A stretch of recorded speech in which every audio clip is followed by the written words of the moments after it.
Un roi, chapitre 14. Dans ce temps-là, Abijah, fils de Jéroboam, devint malade. Et Jéroboam dit à sa femme, Lève-toi, je te prie, et déguise-toi pour qu'on ne sache pas que tu es la femme de Jéroboam, et va à Silo.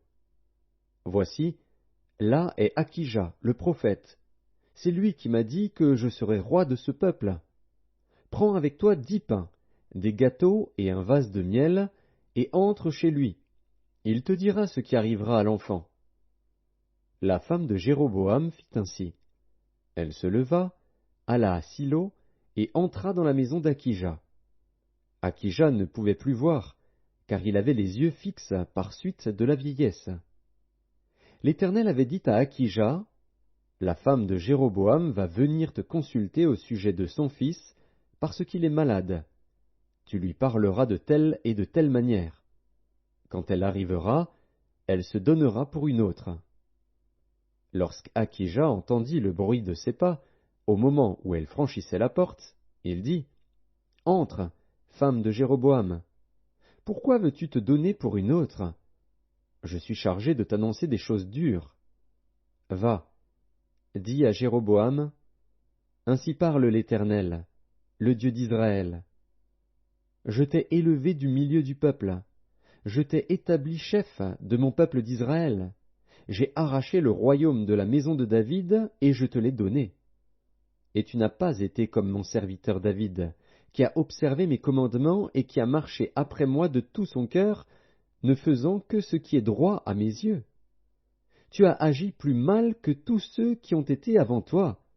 Tu es allé te faire d'autres dieux, et des images de fonte pour m'irriter, et tu m'as rejeté derrière ton dos. Voilà pourquoi je vais faire venir le malheur sur la maison de Jéroboam. J'exterminerai quiconque appartient à Jéroboam, celui qui est esclave et celui qui est libre en Israël, et je balayerai la maison de Jéroboam comme on balaye les ordures, jusqu'à ce qu'elle ait disparu. Celui de la maison de Jéroboam qui mourra dans la ville sera mangé par les chiens, et celui qui mourra dans les champs sera mangé par les oiseaux du ciel, car l'Éternel a parlé.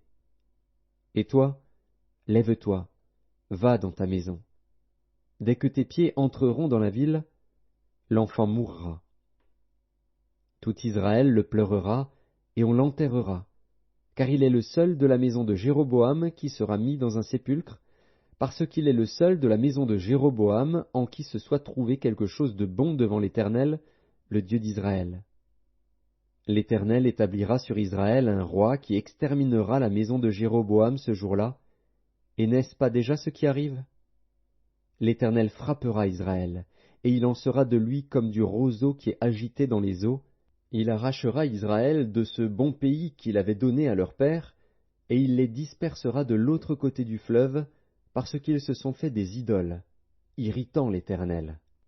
Il livrera Israël à cause des péchés que Jéroboam a commis et qu'il a fait commettre à Israël. La femme de Jéroboam se leva et partit. Elle arriva à Tirtsa, et, comme elle atteignait le seuil de la maison, l'enfant mourut. On l'enterra, et tout Israël le pleura, selon la parole que l'Éternel avait dite par son serviteur Akija, le prophète. Le reste des actions de Jéroboam, comment il fit la guerre et comment il régna, cela est écrit dans le livre des chroniques des rois d'Israël. Jéroboam régna 22 ans, puis il se coucha avec ses pères. Et Nadab, son fils, régna à sa place. Roboam, fils de Salomon, régna sur Juda. Il avait 41 ans lorsqu'il devint roi, et il régna 17 ans à Jérusalem, la ville que l'Éternel avait choisie sur toutes les tribus d'Israël pour y mettre son nom. Sa mère s'appelait Naama, l'Ammonite.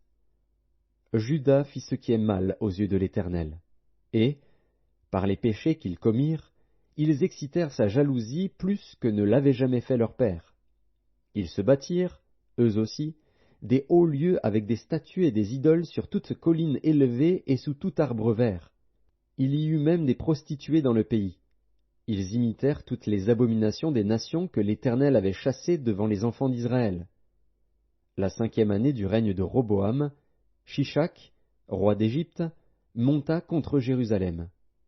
Il prit les trésors de la maison de l'Éternel et les trésors de la maison du roi. Il prit tout. Il prit tous les boucliers d'or que Salomon avait faits. Le roi Roboam fit à leur place des boucliers d'airain, et il les remit aux soins des chefs des coureurs, qui gardaient l'entrée de la maison du roi. Toutes les fois que le roi allait à la maison de l'Éternel, les coureurs les portaient, puis il les rapportait dans la chambre des coureurs. Le reste des actions de Roboam, et tout ce qu'il a fait, cela n'est-il pas écrit dans le livre des chroniques des rois de Juda? Il y eut toujours guerre entre Roboam et Jéroboam. Roboam se coucha avec ses pères, et il fut enterré avec ses pères dans la ville de David. Sa mère s'appelait Naama, l'ammonite, et Abijam, son fils, régna à sa place.